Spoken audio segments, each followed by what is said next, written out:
you dime, so let the good times roll. Let the good times roll. I don't care. It's time for Come and Talk It with your host, Michael Cargill, brought to you by Texas Law Shield.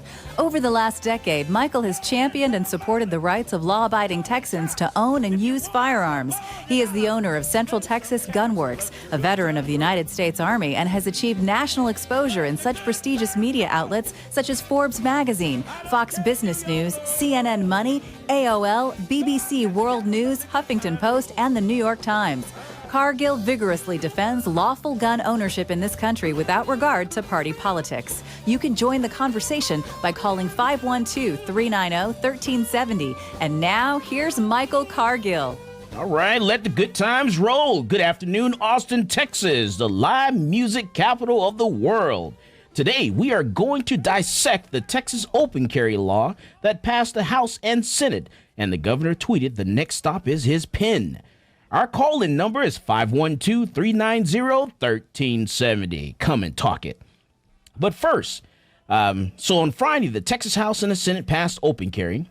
So that means as of January the 1st, 2016, you will be able to open carry or conceal carry your handgun with a handgun license. So let's break this down. Now, let's go back to Penal Code Section 4602 that covers where you can have a handgun in Texas and you don't need a license for it. Right, so under 4602, you can have a handgun in Texas without a license. If you're at home, you're going to and from your home, your vehicle, inside your vehicle. If it's a premises under your control, your place of business. On a watercraft, that is a boat. In a travel trailer, camper trailer, truck camper, motorhome, and a horse trailer with living quarters. Also, if it's used in that activity.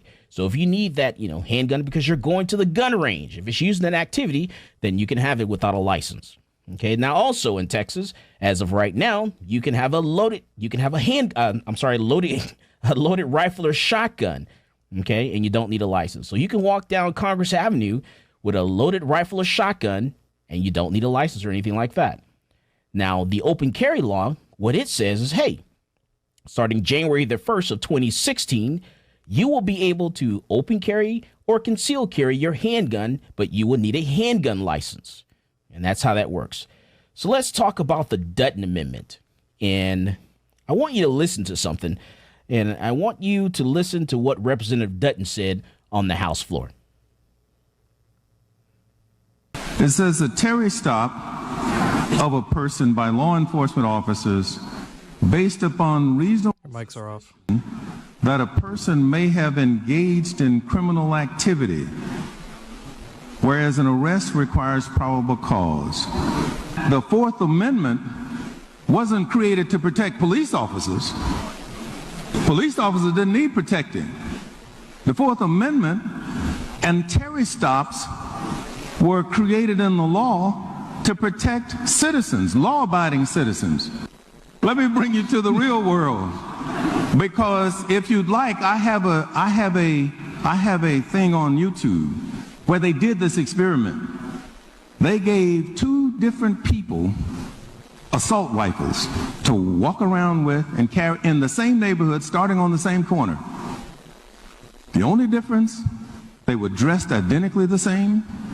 The only difference was one was black and one was white. And if you'd like to see what happened, I'll be glad to show you, because it is instructive of why this amendment is necessary. Because what happened was the police walked up and asked the white guy, "What are you doing? Why are you doing this? And what's going on?" The white guy said, "I don't have to tell you anything. I'm engaging in a lawful activity." And he walked off, and the police followed him and said, "Well, I'm just trying to do my job, man. Help me do my job. I'm trying to find out if there's something taking place here." That was the conversation.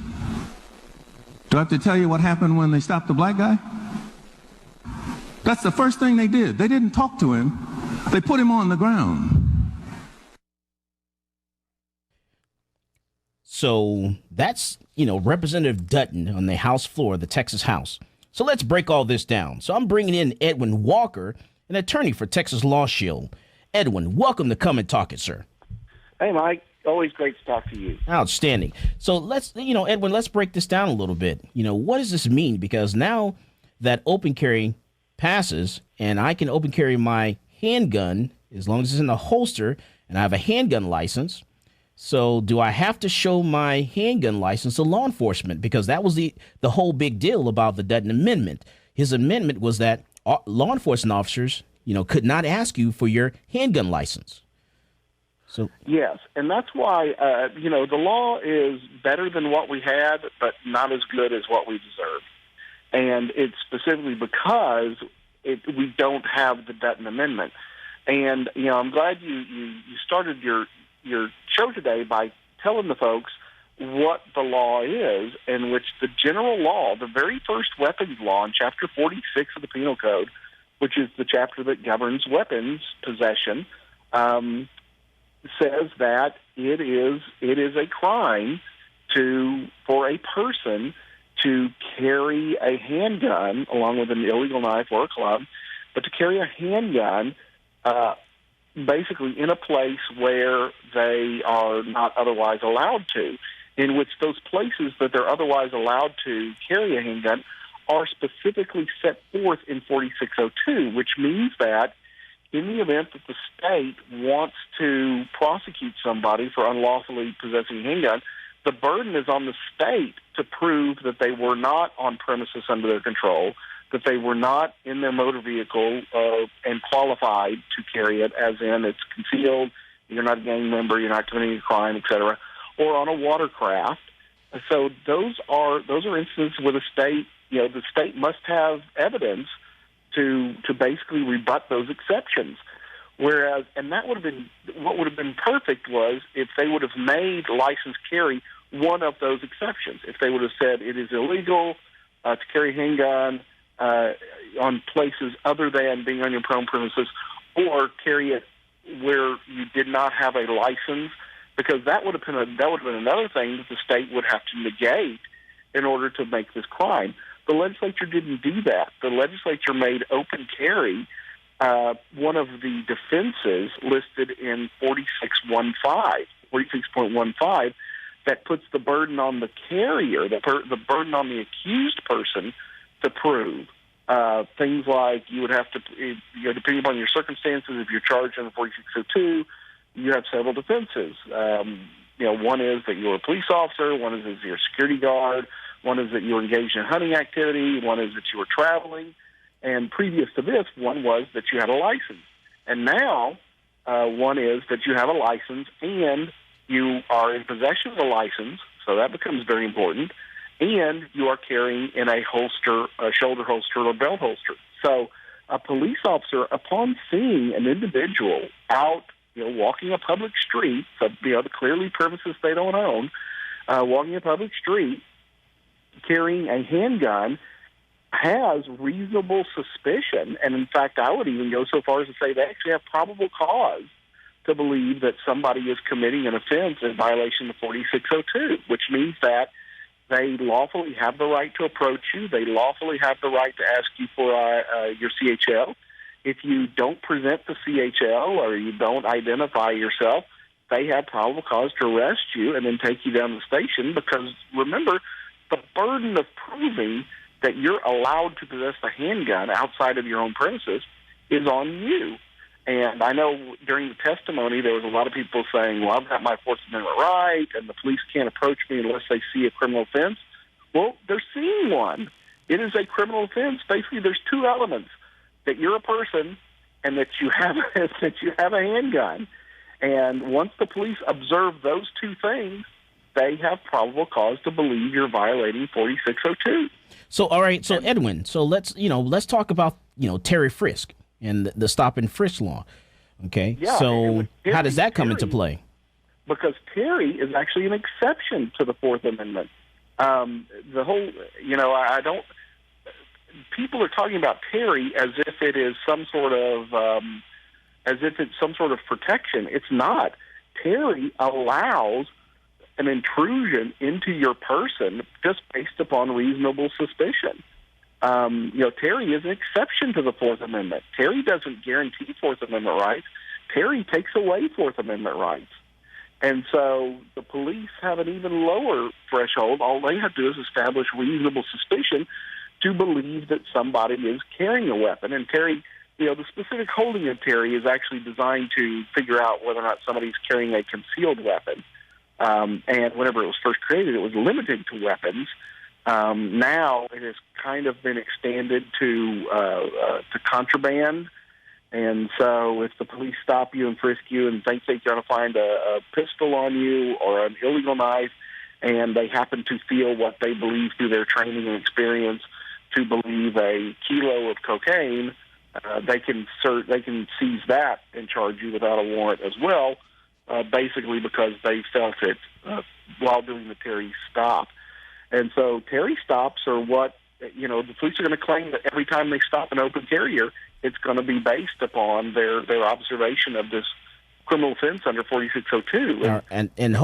That's why the Dutton Amendment was absolutely fundamentally important. And a lot of people got up and gave good speeches about the Dutton Amendment, and I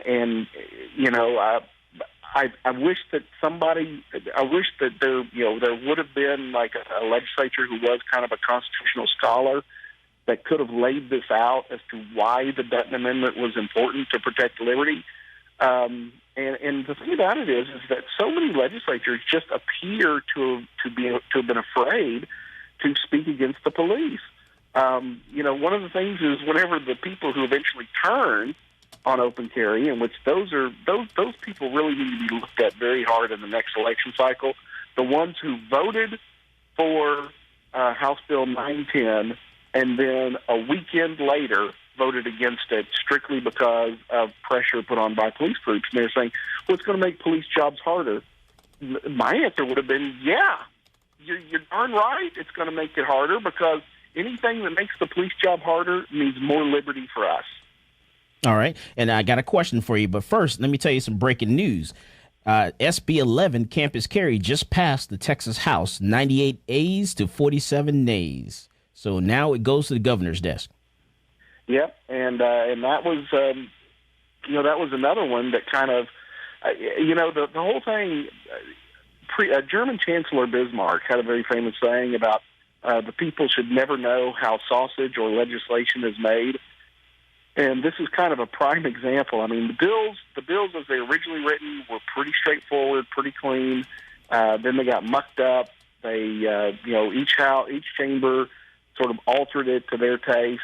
And one of the things I find out astounding about the campus carry is that it doesn't go into effect for another year and 2 months for universities, but then it doesn't even go into effect for junior colleges for 2 years and 2 months.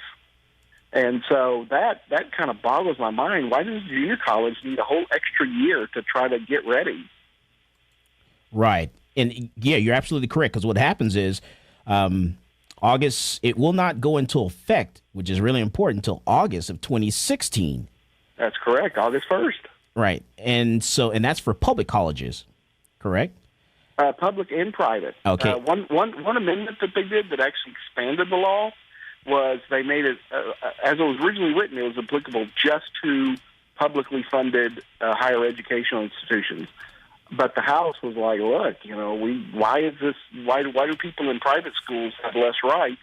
And they actually expanded it to include both public and private higher institutes of higher education. And then so for the city colleges, like, say, Austin Community College, it will not go into effect until August 1st of 2017. Yeah, which is bizarre. I mean, I kind of enjoy the process. Well, I guess what they're saying, Edwin, is that your city colleges are a little dumber than your regular colleges. Well, I guess that's sort of one of the common perceptions,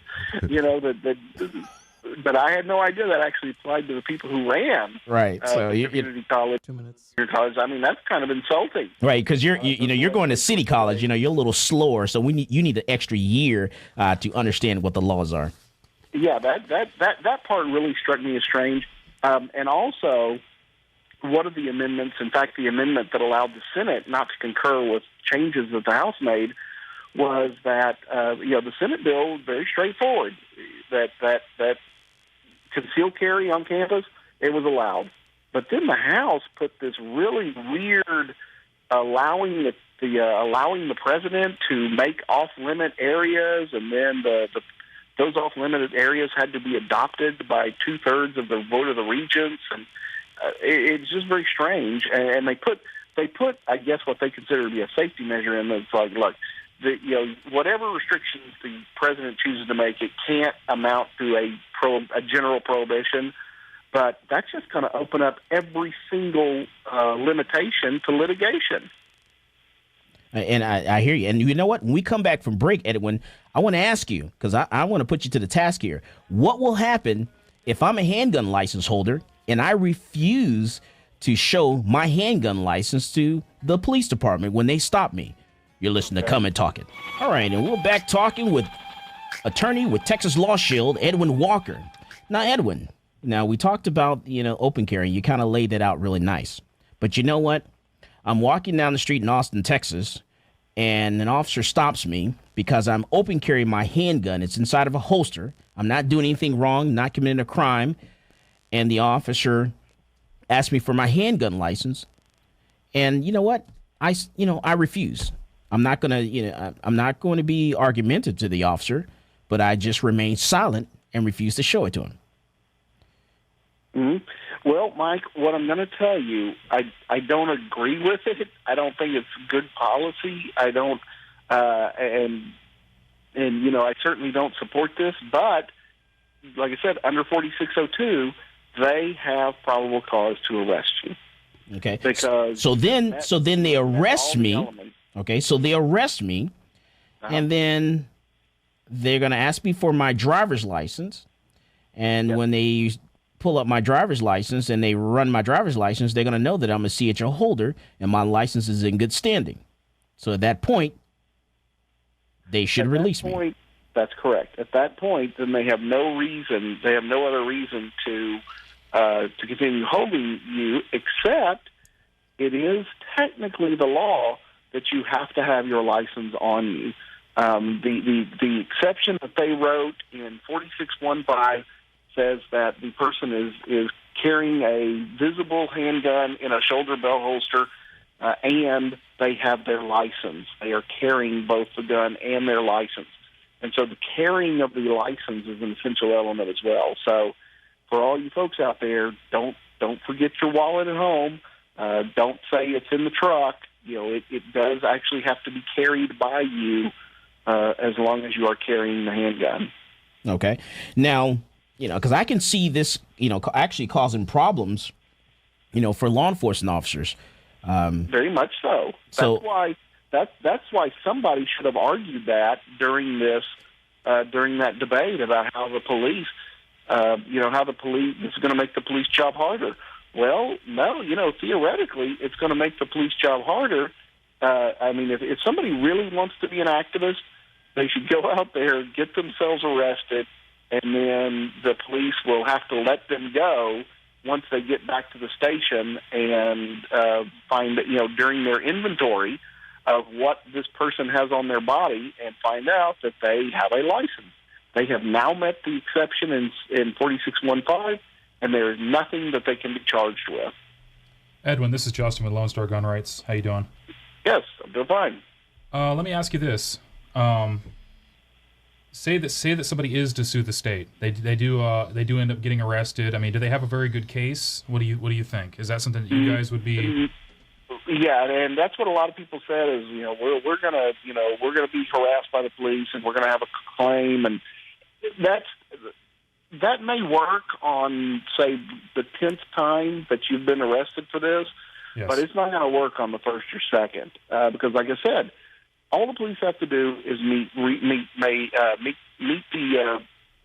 the status for reasonable suspicion to stop you, and then probable cause to arrest you. And under 4602, like I said, you've only got two elements: that you're a person and that you are in possession of a handgun, an illegal knife, or a club. And that's it. Well, let me ask you this: the Terry v. Ohio thing, that wasn't the only case where an open carrier was stopped and they actually ended up suing the state, right? There's other instances where they've sided with the open carriers. Terry doesn't have anything to do with open carry. Terry is a very old case, and basically what happened was, and Terry, a person was stopped because he looked suspicious. They searched him. They found that he had a weapon on him. He was actually intending on robbing a bank with it. And then he said, well, my stop was illegal. They couldn't search me because I hadn't done anything. And like I said, Terry was actually an exception that was created to the Fourth Amendment. So Terry is definitely not a pro Fourth Amendment case. What is a good case? Terry was kind of the camel's nose as it first went under the tent in creating all the exceptions to the Fourth Amendment. What is a good case that we could look at, though, that kind of applies to this situation? Well, see, but there is no case that applies to this situation because the cases that have been cited by the open carry folks, the case out of North Carolina, the case of Black, the defendant's name was Black. Those cases are important because you started out with a right to be free from police interference because you weren't doing anything, and that's why the carrying of a rifle puts you in that position. There is no law prohibiting you from carrying a rifle, so when the police stop you and say, well, I'm stopping and investigating you because you're carrying a rifle, at that point, you are, that is the point where you say you have no right to stop me because there is no right to stop somebody who's carrying a rifle because that's not prohibited conduct. But under 4602, carrying a handgun is prohibited conduct. Gotcha. So if they would have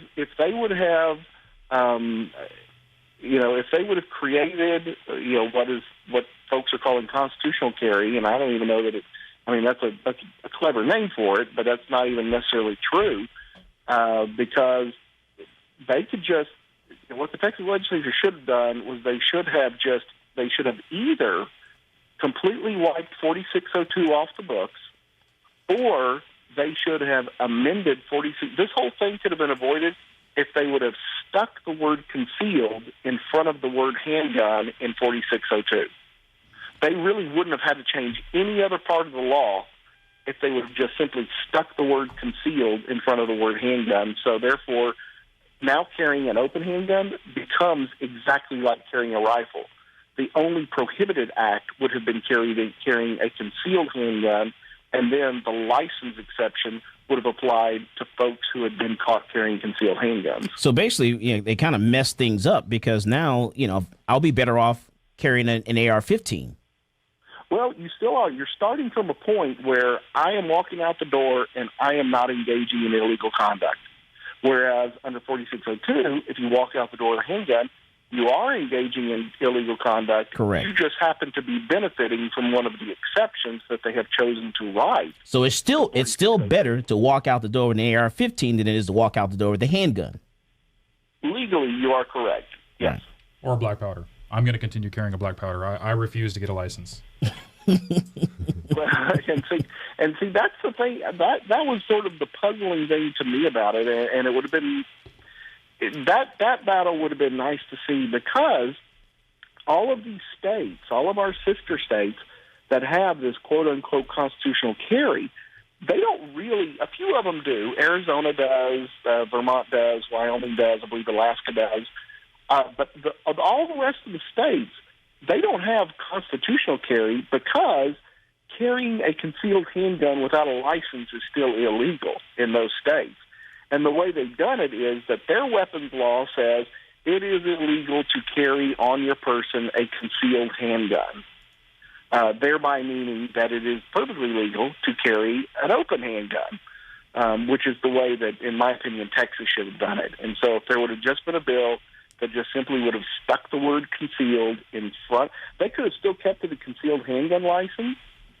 They wouldn't have had to change any of that if they just would have made it illegal in the state to carry a concealed handgun instead of carrying a handgun, whether it's concealed or open. Isn't that amazing that it passed in the House 101 to, I forget what the other count was, but it was 101 people voted for it to pass out of the House, and then they bring it back, and it was... Yeah, and it was just... Yes, and there was a couple of ways to avoid that. Number one, the guy, Huffines in the Senate, could have just simply used his cut and paste, which I'm sure his word processor had. If he would have just copied the language from the House identical then it would not have had to go back to the House to be agreed upon.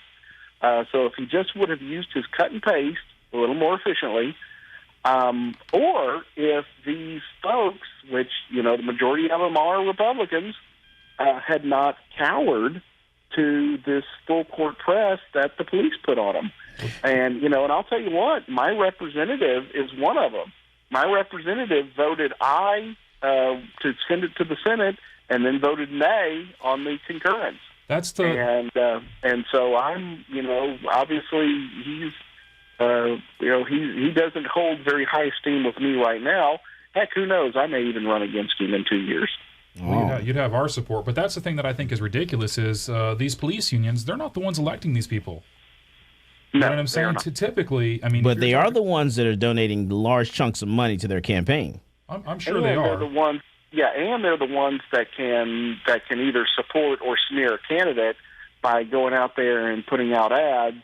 You know, Representative Smith put our police in jeopardy. Oh, we can do the same though. They're gonna find out. Now, Edwin, let me ask you to clarify something. So someone just sent me a Facebook message and they said that Michael, did the caller just tell someone to be an activist and get arrested?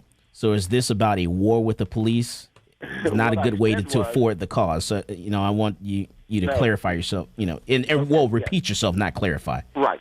Whenever we're talking about the problems for police or causing police to, you know, tie up their resources, if you will, the way that, I mean, if somebody truly wanted to be an activist, the way to really kind of show police that this is going to be a futile or more difficult effort would be to, you know, you're carrying your pistol, you present, you know, you get arrested for violating 4602, you have to present your ID, because if you don't, that's a crime in and of itself.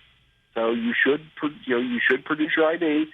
Now, if the police run the ID there and they go, well, this says you got a CHL, and you're like, well, okay.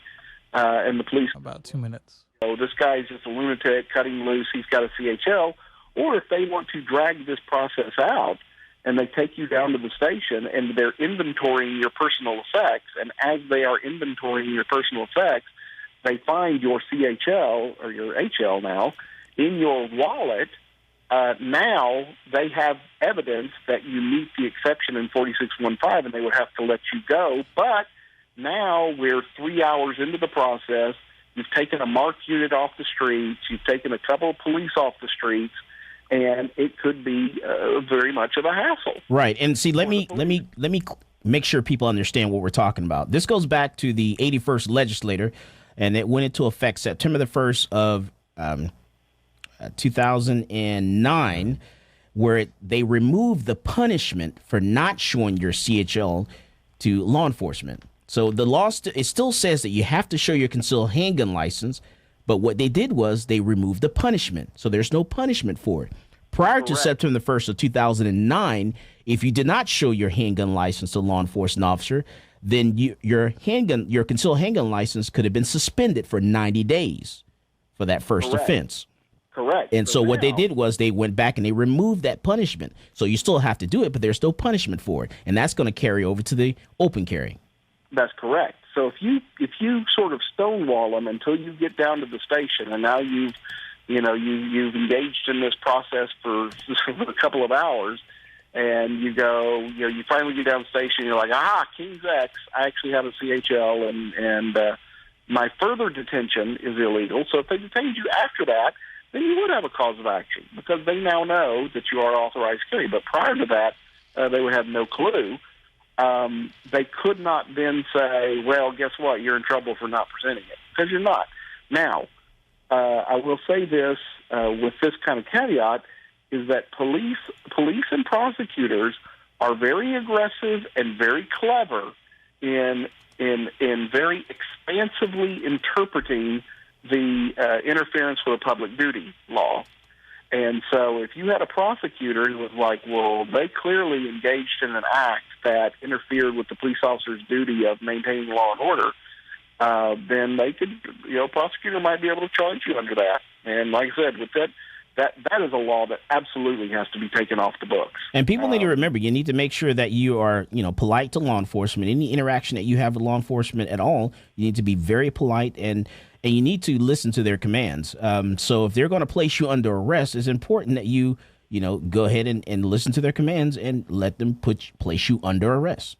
Do not, do not fight back, because if you do, then that's something else. Correct. And what a lot of people don't understand is that the legality of the arrest is not an element or defense to the charge of resisting arrest. So if you resist an illegal arrest, you can still be charged, prosecuted, and convicted for the crime of resisting arrest. All right, we're going to talk about that and more after the break. You're listening to Come and Talk It. All right, we're talking with Edwin Walker from Texas Law Shield, and he was laying out the open carry and how that's going to affect us as far as, stop and frisk, how that's going to affect us with, interaction with law enforcement and things of that nature. And we're just trying to figure out what type of problems this is going to cause the legislature, that they're going to have to turn around and come back and try to clean this up next session. And David's got some questions for you. Yeah, I got a question for you, Edwin. All right. If besides APD, because Art Acevedo is absolutely against this, but do you think that a lot of the police departments and sheriff's departments and stuff across the state are really going to go and ID everyone they see with a gun? Because, the Sheriff's Association president's already come out and said, hey, if this is the law, and we're good with it, we'll adjust our ways. So do you think it's going to be really a problem with, if I'm walking around Bastrop, am I going to get stopped 5 times by 5 different cops? I sincerely hope not. I really, really do. But you have to recognize that there are 2,400 police agencies in the state of Texas. Ooh. Those are just state agencies. So keep in mind that I think the way it's going to play out is that your larger police departments will probably adopt a policy to say, look, if you see somebody open carrying, don't mess with them unless you have independent reason to believe that they are, in fact, up to no good, because it just simply is too much of a hassle. I think they'll be better educated. I think they'll be better trained. I think they'll have a better disposition. But keep in mind that with 2,400 police agencies in the state of Texas, you've got school districts that have police. You've got metro areas that have police. You've got constables' offices. All these departments have reservists that may not have the best training. And so that is what I am. Those are the ones that I'm going to be more suspicious about. And it is absolutely entirely plausible that a smallish kind of town could institute a policy of, we want to keep our town open carry free. And so every police officer instructed that they see somebody carrying a weapon, they have reasonable suspicion to believe that they're violating 4602, and they absolutely should stop them. Now, also, I want to, and it can happen. It can happen block to block to block to block with different police officers. And I actually heard one of the legislators mention that, and that was dismissed, of course, by one of the pro-police legislators. Well, that's not really going to happen. Well, excuse me, but under the law you've just written, it absolutely could happen. Okay, I got 2 more questions. So one, if I have a son or daughter or whatnot, and I take them to school every single morning, right now with my CHL concealed, I can walk them up to that front door of the school and say bye-bye, and then I can leave, and that's absolutely legal. Now, will I be able to openly carry my handgun all the way up to that front door, absolutely just fine, and walk away without getting, assuming that the cops already know who you are and they've ID'd you, blah, blah, blah. Right. And that is, under the law, under the law as it's written, that is,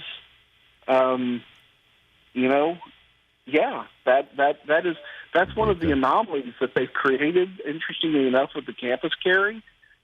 Because with campus carry, what they did was they said that you cannot open carry on a college campus. Correct. So they took that away from the colleges, the educational institutions. Yeah, but they didn't. High school. They did not do that with the elementary schools, middle schools, and high schools. And even under the federal law that says you're not supposed to be within 1,000 feet of a school with no firearms, no weapon, is a no gun zone, no drug zone. Even under that law, the exception is if you have a handgun license from the state that you live in, is the exception. Correct. So that I can open carry. One of the interesting things they did was whenever they were so worried about people open carrying at a college campus that they went so far as to say that not only, once we pass this law, you can't open carry inside of buildings of colleges, you also can't open carry on the sidewalks, walkways, parking lots of a college campus, which they did not make that exception for non-higher educational institutions. No, they did not. They totally overlooked that because they're always focusing on the wrong thing. So they totally bypassed the elementary schools, middle schools, and high schools. So now we're going to live in a very odd world where you can open carry while walking your child up to the front door of the elementary school, and you can open carry big as day, but you cannot even get out of your car with allowing your licensed handgun to be visible at the University of Texas, the University of Houston, or other institution. And the funny thing is, it's too late for them to try to go back and fix that because today is sine die. So today is the last day of session. Yes, that may be one of those things that they look at. I think hopefully what they'll look at is that they always do the odd. They're such chicken littles up there. Oh my God, the sky is falling. So hopefully in 2 years they look at it and go, it's really silly that we prohibit open carry on parking lots and walkways of colleges, instead of, oh my God, how horrible it is that we allow open carry on the sidewalks and walkways of elementary schools. Well, all right. I got another question. It deals with the holsters. So when I have a holster... my pet peeve of the entire law, you've hit on it, which I was hoping I'd get a chance to talk about it before the show's over. Because I'm confused. I mean, I have an XD9, and it comes whenever you buy it. You get that little plastic holster they give you with the, Would that be legal for me to have? Because I've also heard that you have to have, restraints, and you have to be, have the little snap button and all sorts of other things. So what's the deal with them? Well, again, this is a case where we're better than we were, but not as good as we deserve, because the initial, the bill that was proposed last session, it said that it had to be carried in a dual restraint holster. I don't even know if they make a dual restraint holster. I don't know what they're interpreting as a dual restraint. I know holsters that are restraint holsters, but they're not specifically dual restraint. And so at least they took that part out, because, of course, that would be putting police in the even worse position of having to be holster experts. So at least they took out the restraint part, but they did keep belt or shoulder holster. Now, being that they did not define belt or shoulder holster, they did not define how it could be carried in a belt or shoulder holster. I'm assuming that if we just look at the plain language of the law, if it's in a holster and that holster can be affixed somehow to your belt at some point, then that should be enough to satisfy the law. But you wouldn't be able to stick your gun between your belt and your jeans, so to say, right? So to speak. That's correct. Unless you had one of those inside the belt holsters, then you could do that. But what I'm curious about is that I'm kind of a fellow who could stand to lose a few pounds. And so I can't wear an inside the belt holster. It's very uncomfortable. So my holsters are all outside the belt.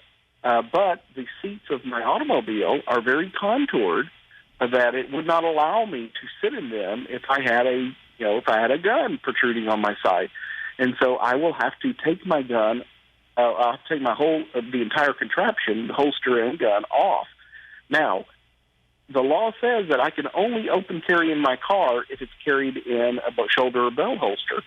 So now, does that mean that from now on I still have to conceal carry in my car because the holster is not actually attached to me at the belt at the time it's being in, or is being in the holster sufficient? And also, the particular holster that I use it uses sort of the countervailing force of it being on my belt to allow me to pull it out. That's the restraint mechanism it uses. And it is almost impossible to pull out of itself if it's not actually being directly pulled straight up out of my belt. Okay, Edwin, I have something else for you. So if it's on, I just want to say, if it's on my seat and it has to be in that holster, I will not be able to get it out to defend myself against a carjacker. Okay.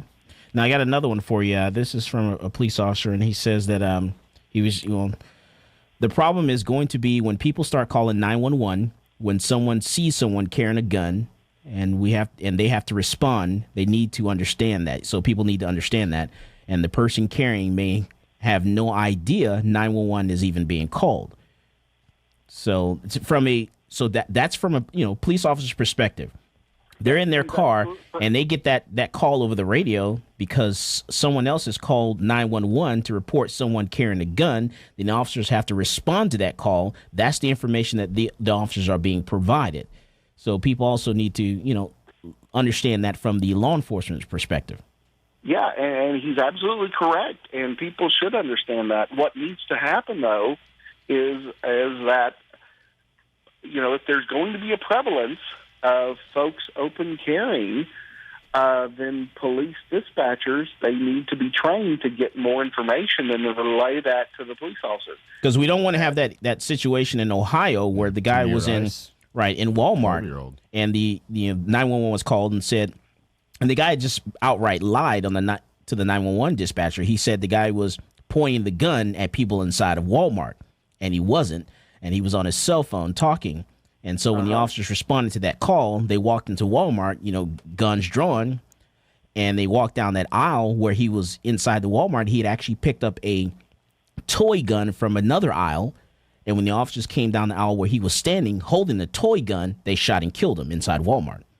Yep, John Crawford. Very unfortunate situation. And the thing is that we have seen from the actions of these anti-gun activists that they really don't have a threshold for engaging in despicable behavior.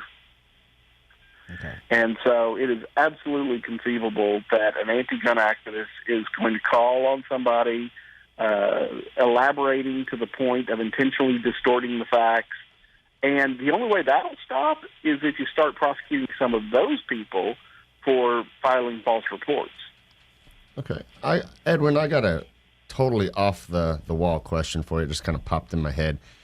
Could you kind of explain, maybe for some people that don't know, the Waco situation and why 170 people have $1 million bond, for some of them for weapons charges and things like that? Can you kind of explain that? Edwin, better yet, also explain the fact that, because I meant to ask you this question earlier, because on the 4602, you cannot be a member of a street gang and have a handgun on the 4602. That only applies to unlicensed carry in an automobile. Okay, right. Now, an automobile, motorcycle is also an automobile. Correct. Okay, now, but if I have a concealed handgun license, can I be a member of a street gang? You want. Oh, yeah, you can be in all the gangs you want. That correct, because and that's important. We laugh because that's important, because I heard some officers saying that they were going to stop people even if they were wearing a little patch, a little jacket, and they were on their motorcycle and they had a CHL. They were still going to stop and arrest them even if they had a CHL and they were carrying a gun and they were a part of that bike gang. Yes, and I said, well, no, that's not right, because under 4602, that's covered under 4602 if you're in a vehicle and you can't have a gun, but under 46035, it doesn't mention that, and you're exempt from 4602. Yeah, I don't get how they can constitutionally hold them on $1 million bonds. I mean, the $1 million bond thing is absolutely ridiculous, and there's some very good criminal defense attorneys that. 1 minute. That I believe I even heard that somebody's already filed a 1983 lawsuit based upon that, because it's a travesty. It really is. In terms of basically the twisting of every fabric of American criminal jurisprudence, Waco stands in stark contrast to that. All right, now when we come back, I want you to answer David's question. We'll be right back. You listen to Come and Talk It. By wild desire, I fell into a ring of fire. I fell into a burning ring of fire. I went down, down, down, and the All right, we're talking with Edwin Walker, attorney for Texas Law Shield, and he's laying it out for us about open carry and how that's going to affect us, January the 1st of 2016 when it goes into effect. And also, there's breaking news. Senate Bill 11, campus carry, has also now passed the Texas House, which means it now goes to the governor for his signature. So now we'll, and what that means is with a handgun license, starting August 1st of 2016, you will be able to carry in a building of a college campus. But there will be some portions of that campus that they can actually deem a no-gun zone. So, and that will have to be approved or something needs to be sent to the legislator. But as we get a little closer, we will lay all that out on a different show and what that means. And then for community colleges, because they're a little dumber, for them, it will go into effect August the 1st of 2017. So they have to wait an extra year because they're not as bright as just a little slower, man. Right, as the universities. Yeah. Did anybody see the argument on that? I mean, was that the reason? No. I'm baffled. No. Who stood up and said, these junior college people, come on, we all know they're a little slower. They don't need extra 13th years. grade. I mean, who got up and said that? No, I tell you what, Edwin, I don't know. I'm only joking when I say that, but I'm going to look that up and see what the argument was for that amendment and what was the justification for that. I promise I'll bring that to you. That's just bizarre. Okay, so back to David's question. David, ask your question one more time. So it goes back to the Waco, 170 people arrested, numerous weapons charges and $1 million bonds and all that kind of crap. I just kind of wanted you, Edwin, to kind of clarify a little bit on how they even have a justification for holding even one of these people at $1 million bond, if you can. Well, they don't. And this is going to, like I said, it's going to be very interesting to see how this plays out. Because, like I said, this whole incident, the way that the police and the magistrate has handled it just seems to be an affront to the fabric of our, innocent until proven guilty society. Bond is technically just supposed to be a cash promise to appear for your court date. It explicitly says in the Texas Code of Criminal Procedure that it is not to be punitive, which means it's not to be used as any sort of punishment. But there is another provision that judges love to exploit, and they say that they can make bond conditions with a view to protecting society. And so this justice of the peace who set these $1 million bonds came in and said, we don't want motorcycle gangs in our Waco, and made $1 million bond. And unfortunately, with a bond situation, it is unconstitutional to have unreasonable bonds, and I thoroughly believe it's unreasonable. However, you got to get a hearing, and they're supposed to start having hearings this week. Now that they've been in jail for 2 weeks now. Yeah. So people have been unduly incarcerated for 2 weeks. They've hired lawyers, a lot of very good lawyers from across the state. And, and who knows? There may be some 1983, Section 1983 civil rights cases coming out of it. Yeah. Because it clearly is an unjust, unsubstantiated bond. Because as far as I know, they're all charged with engaging in organized criminal activity. But, I don't know that you can have, what they're basing on is that every single motorcycle club member that made it to Waco went there in a prearranged conspiracy to kill multiple individuals, which is baffling. There's absolutely no way they can make that. I don't even know that they could make that case for one or two people. Yeah. Well, my friend said 165. My friend said that Waco was going to get rich, and I said no. They want to get rich, but they're going to go bankrupt once they get sued from all these people. Because, a lot of these people are probably losing their jobs. And, if they ain't got a spouse or somebody else to help front their bills again, their cars repoed and all sorts of crap, I imagine. Absolutely. And like I said, this act seems to be so far beyond the pale that it's sort of, it's something that I don't think... I'm sure it will be found that the magistrate knew that he was engaging in putting a punitive bond on him by putting it at $1 million. I mean, the thing about it is that in most counties, the bond for murder, like when you're actually accused of being the murderer, a lot of times the bond will be, $50,000, $100,000, $200,000.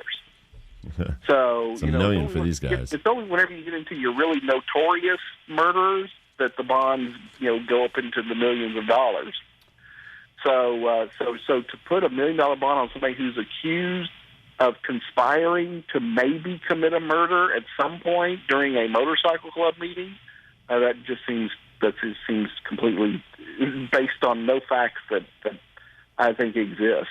What do we think is going to happen when the coroner report comes back on these bodies here? How many shots you think are going to be from opposing gangs versus police officers? I mean, Supposedly, I know we're was just shot by speculating police. at this point, but there's a lot of stories that have come out saying that it's pretty much the police that are the ones that shot everybody.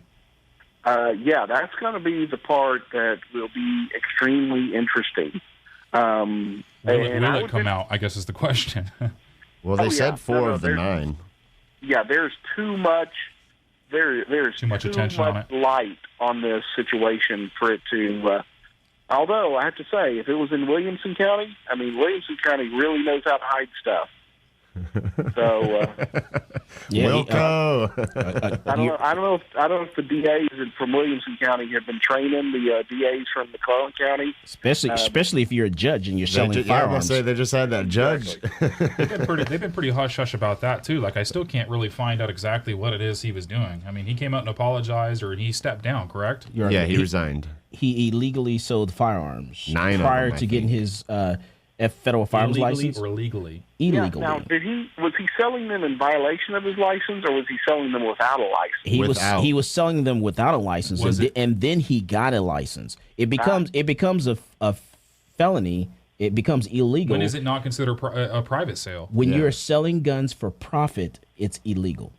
Yes, and that's the tricky part. That's probably why he pleaded not guilty for so long, because there is no definition. There's no set number. Right. It is this amorphous, undefined definition of engaging in, gun selling for profit. Well, does that mean that somebody could sell 100 guns in a month, and if they took a $1 loss on each gun, then they don't meet the definition? Or does it mean that, if you know that they've made a limited edition gun, they're immediately going to go up in value.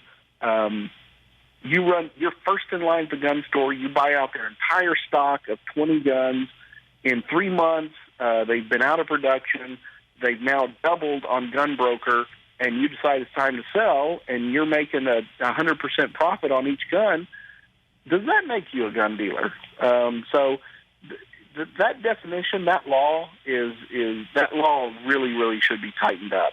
Also, there should be clearly defined actions if you're going to accuse somebody of engaging in gun dealing without a license, at least on the number of guns, or how long you have to hold a gun, or just some sort of and I'm not even saying that would be a good reason. I'm just saying that the law at least needs to be more objective than subjective. Yeah, because at that point they'd have to know what you even paid for the firearm to begin with, and if they know that information, then I think they're keeping a little too much data. Right, absolutely. So that one I've always been very wary of, and I think the closest I ever got to an answer for that from an ATF agent or from maybe a case was that somebody had sold 100 guns over a 2-year period, and they were convicted of engaging in dealing without a license. I tell you what, Edwin, thank you very much. I told you I was only going to keep you 30 minutes, and we definitely went way over that, so I really appreciate it. Sorry about that. I love talking about this stuff, because that's the thing about it is that there's a lot of misinformation out there. Birthday song. That's correct. I don't want to see people get in trouble, and I totally agree with the philosophy of, don't comply and you don't have to tell the police officers anything. But the thing is, I'm also a lawyer, and I try to keep people out of trouble. And if you're walking the street, if you're on 6th Street in Austin and you're carrying a handgun in a holster, until you present that CHL, the police have probable cause to believe that you're violating 4602. All right. Thank you very much, Edwin Walker from Texas Law Shield. Appreciate it, sir. You enjoy the rest of your weekend. Absolutely, Mike. Always a pleasure to talk to you. All right. You'll listen to Come and Talk It.